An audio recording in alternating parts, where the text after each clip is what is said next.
There's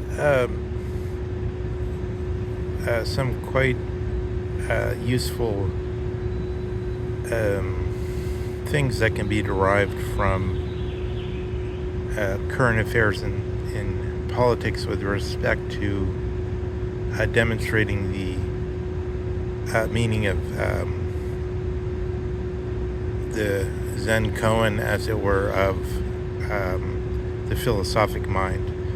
I put it that way metaphorically, but also in order to remember an interpretation of the Japanese from just before the time of the Kyoto School. So there's one of the big Japanese thinkers from just before the Kyoto School who had read some German texts, came out with this saying that what they're calling mind is what we what we signal when we use the Zen koan. This is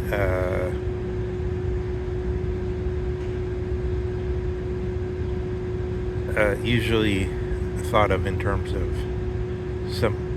I think we usually in the West think of this in terms of a kind of breakdown of the critical reason by the Zen koan. But one can see how the breakdown of the critical reason must happen on the same site, as it were.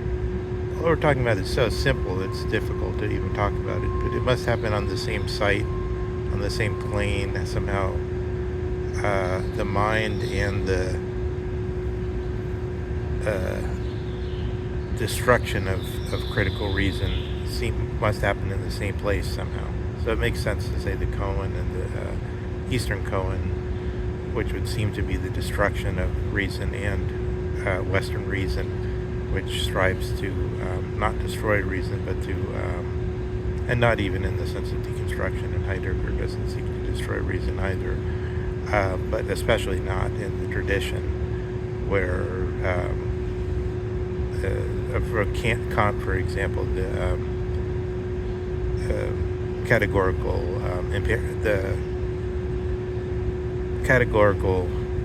imperative as a motive, or has the means for deriving the laws of autonomy, was meant to be the height and the completion of reason, whereas in Hegel it became the historical process was turned into a kind of machine, and then Hegel said through the historical process reason comes about rather than through the or we could say autonomy comes about, but Hegel doesn't call it autonomy, he calls it Heimat, or home, and homedness.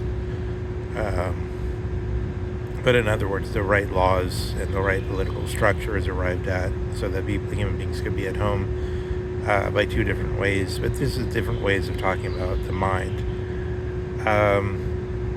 But what does it mean to be able to accurately gauge this kind of theoretical space, or cosmic space? So I think I'm struck by this gross and irrational judgment of a physical fact, of a question of interpretations of the so-called physical facts. In other words, something that's visible. When I say physical fact, I don't mean that there's a scientist that can tell us better than someone else, because I think the one thing in his career that Richard Dawkins got right is when he said there's a difference between fact in the vernacular and scientific fact. Scientific fact means some scientist claims that he has he can say this is to be accepted. This data is gathered in the correct manner, and it's to be accepted as valid, or put in some other way. It might not be put in validity talk, but this department accepts it as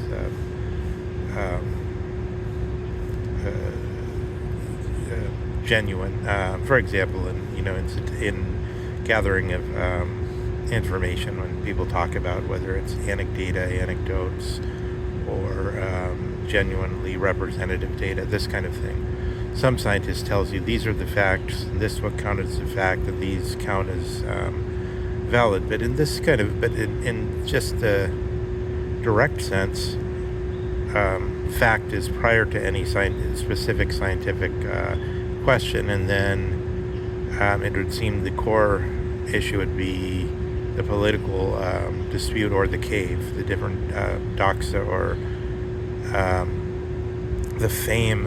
I think doxa in the biblical tradition is often given as fame, as though to say these are the things that people know about and everybody, that ordinary people know about. Opinions, reputation, fame, what's been proclaimed about these things, the things that have been predicated about these things. But it's very striking, finally to the point, it's very striking that this Elon Musk thing, it was some time ago now, many news cycles ago now, as they say, about the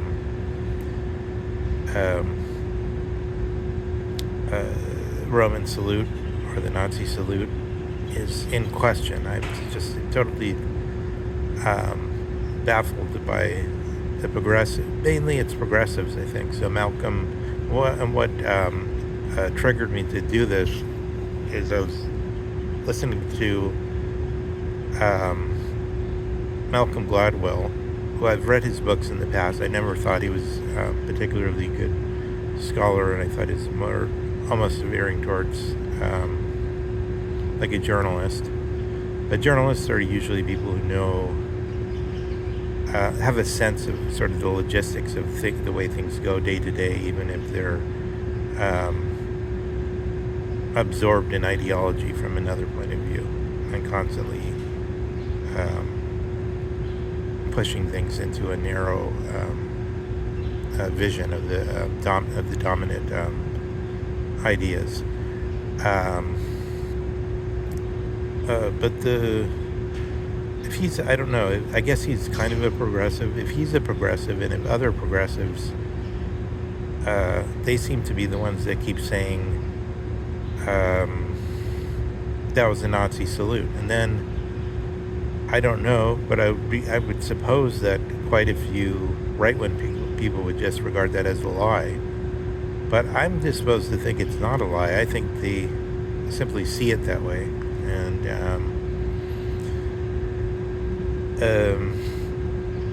I gave recently 2 examples in order to show the independent position of philosophy, which is, however, it's we should say philosophers are born. Most of the time, philosophers are born. It's a natural attitude, and I think a lot of people that are indoctrinated to the parties were already disposed to be. That could be it could be people that are part of the parties that have a freer mind. I mean,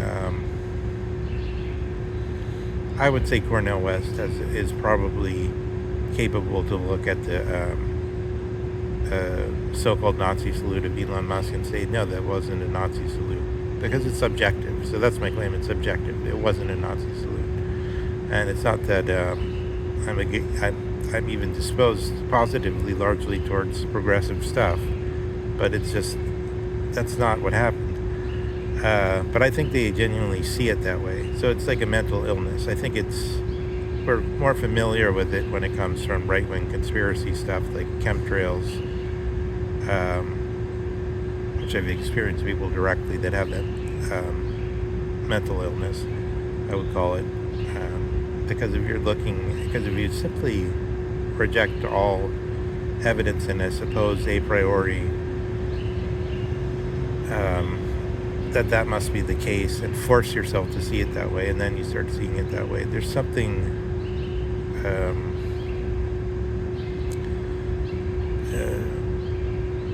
I analogize it to racism. I would say, following Duke, and I would say that's a kind of racism. It just doesn't see what's really going on.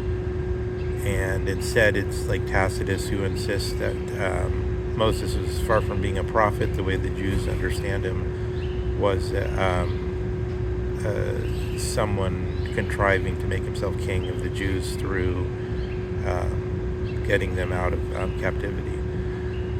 That's an obvious form of racism, or reading the motive in. And I gave the example of Chomsky, as Chomsky does that with the Powell Memorandum. He assumes from the outset all the worst motives. These people are deliberately trying to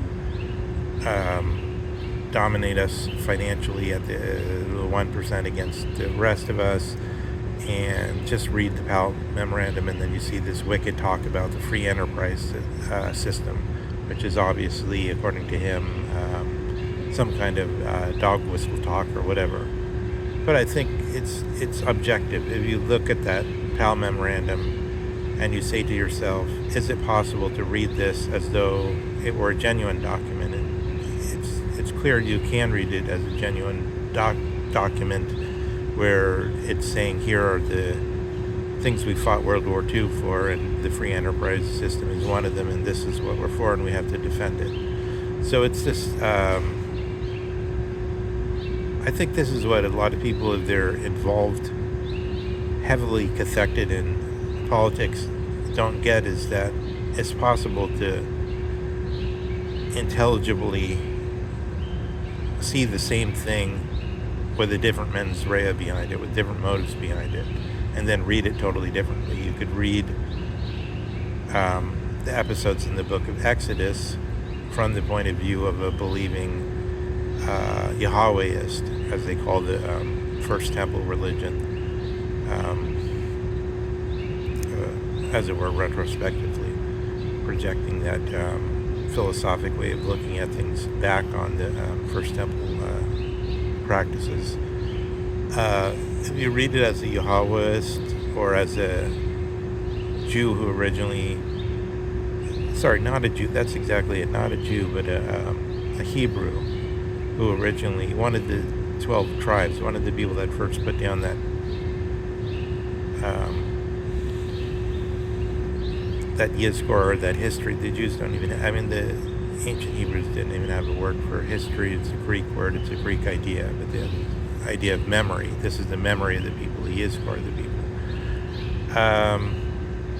It's clear we could read it the way they understand it, or we could read it in some alien way, like the way Tacitus understands it. Same thing with the Powell Memorandum. You could read the way the Powell Memorandum according to the way they self-understood themselves, which then you could get extremely subtle and look at all kinds of angles, or you could just, like Chomsky, in a sort of borderline psychotic way, insist he sees the chemtrails, insist he sees the real motive. That's the kind of David Graeber stuff, progressive stuff. They do that. That was their expertise. It all was insisting in the discussion between Graeber and Peter Thiel, for example. This inability to kind of bracket and take into the Zen cone or the mind is what that's a sub-philosophical world. And in a way, I think that's why I always think Carl Schmitt is sub-philosophical.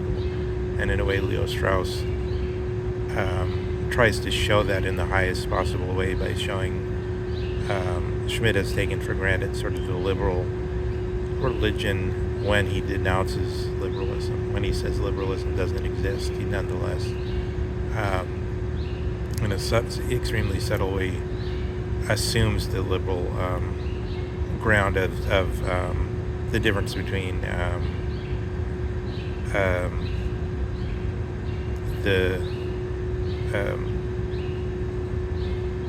the political community as cut up between.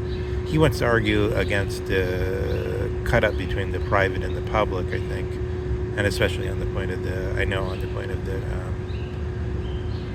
infinite deliberations and talking point, as mentioned by the Cortes, jurist, distant relative of the conquistador. But I think what Strauss is saying is, well, I'll forget about that because I can't make that case with enough certainty, with enough clarity at this time. But let's just focus on this fucking thing about but on this. It's so gross that I think it's just a great example of the mental illness of politics in general. Because Gladwell simply, I mean, is this objective or isn't it? I think it's subjective. I can't see anyone who really thoroughly goes to it and is honest and continuing to insist that that was a Nazi salute instead of somebody pointing in a direction. I could be wrong in that, but I didn't even look at it just before I made this. But when I looked at it, it certainly seemed to me, unless you're really already decided Elon Musk is disposed to do that kind of thing, just as a conspiracy theorist told me that Bush, who has a very characteristic kind of tick and laugh, that I looked at the video that I could appreciate and understand what's meant by this conspiracy theory video that says Bush is mocking the public because he's laughing when he's asked about the JFK assassination, and he's deliberately but it seems to me straightforwardly objective, as it were, that he has a kind of tick. He has a nervous way of talking. He does that all the time.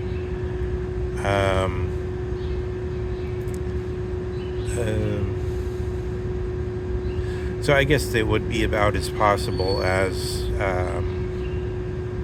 Tacitus's reading of Moses. So he could force it, and then it kind of could look like it was true.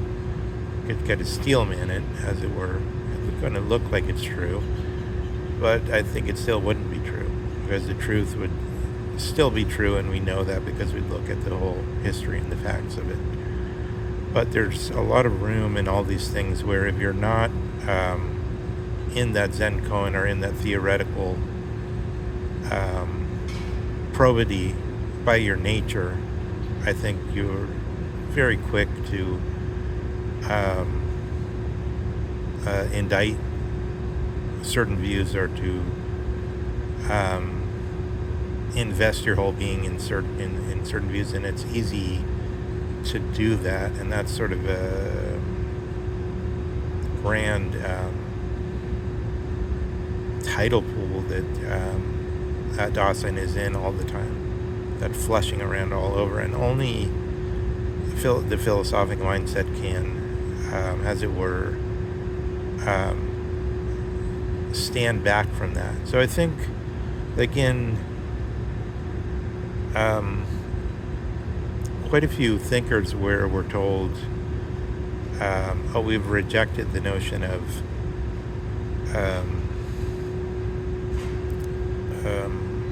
a standing, like in Sheehan's version of Heidegger, for instance, that we're rejecting the notion of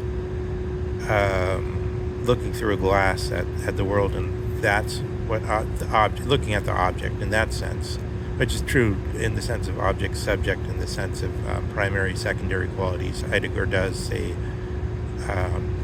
that doesn't really show up in the phenomena. You can't do that. He agrees with George Berkeley on that. All the qualities are as much all the qualities are subjective if you push it, is one way to state it. As much the tertiary ideological big other qualities as color and sound, as solidity, as extension.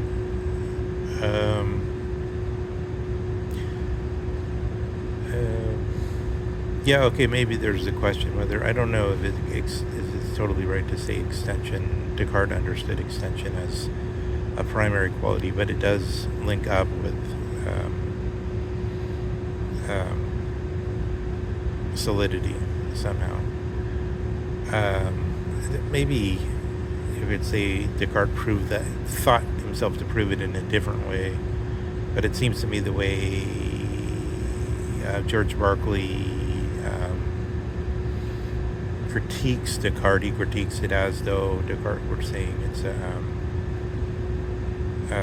primary quality, in the same sense as the Eddington's two tables and so on. So I think we should see that the getting rid of the subject-object in that sense doesn't mean getting rid of the philosophic attitude or the philosophic nature, in the sense of both, in the sense of Socrates, but also in the sense of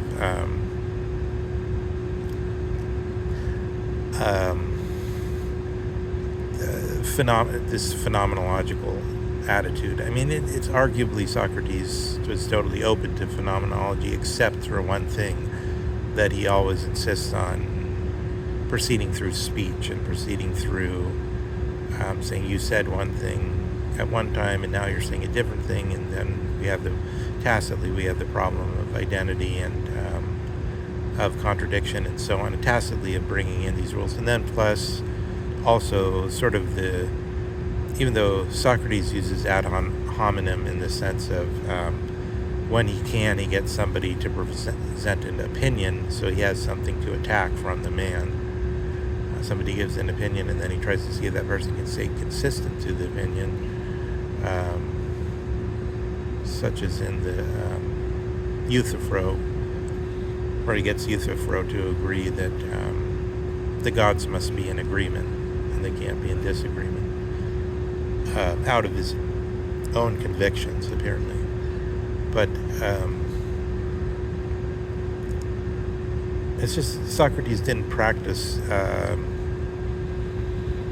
phenomenology in the same way, maybe because that's the way Plato wrote him, and it's just, I would say they're just a constellation of problems, such as the problem of the one and the many, that were, when you talk about Plato as being one of the first syncretic, or the first ones to gather up all the thinking that had come before him and put it into his dialogues, he had, as it were, raw materials for his art of philosophizing, and they mostly,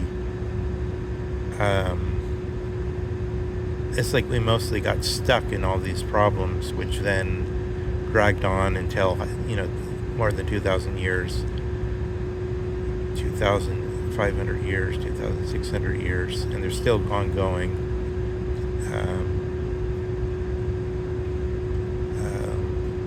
In the hard problem of consciousness and things like that. All these problems that try to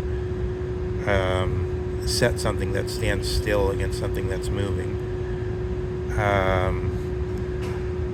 So, I mean, it's in this sense that it seems like Socrates doesn't deal with the topics that Heidegger deals with, although even if, as a Dasein, he was a born philosopher, and able to stand in something like this space totally and naturally of the Zen koan. Okay, so that's a attempt at a kind of meditation on some possible ways into this thinking, and I guess I would say that it would be interesting to probe in further the mentality of political people who are having this kind of schizophrenia. I don't think it's even quite.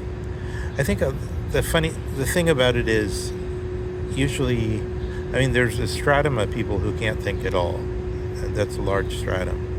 They're just not good at logical thinking. But then there's another stratum, which mostly comprises the loudest people in politics, who can think except when they're in this when they're in their ideological furor, and then